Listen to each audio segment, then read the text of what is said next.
Ed, thanks. 12 wants to know who's accountable when it comes to oversight of private prisons in Arizona. Wendy Halloran's been looking into that and joins us with the answer. Wendy? Well, Mark, the most salient thing I've gleaned from researching this today is the fact that I can't get a straight answer from the Department of Corrections of who is ultimately responsible for the crimes escapees commit while on the run. Governor Jan Brewer hasn't been shy about touting her support for privatizing prisons. Just last week, she had this to say. I've always supported private prisons. I believe that it is less expensive. But groups who oppose privatization say Brewer's support is misguided. Now they're calling for accountability. Since Brewer has been in, the level of the professionalism in monitoring, I think, has gone down the toilet. That's my impression.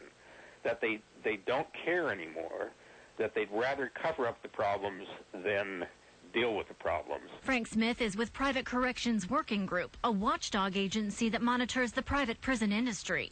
The organization's website now uses the Kingman escape to highlight the dangers of private prisons. None of them do a good job because they all have profit as their primary consideration.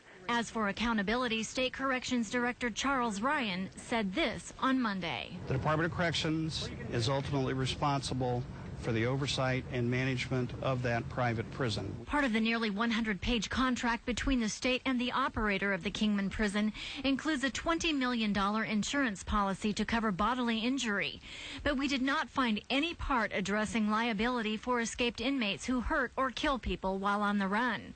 I asked Director Ryan about the murdered couple in New Mexico, possible victims of the escapees. The department and the state will convey its condolences to the survivors of the victims, and it appears that 2 unnecessary deaths occurred in New Mexico.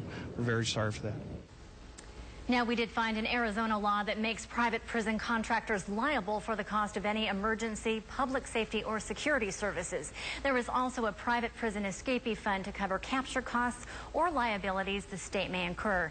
And all private prisons have to pay a $10,000 penalty per escapee or the actual capture cost, whichever is more. Wendy Halloran, 12 News. Wendy, thanks again. John McCluskey and Caslin Welch remain on the run. Stay with 12 News and azcentral.com for the latest on the manhunt. Tonight,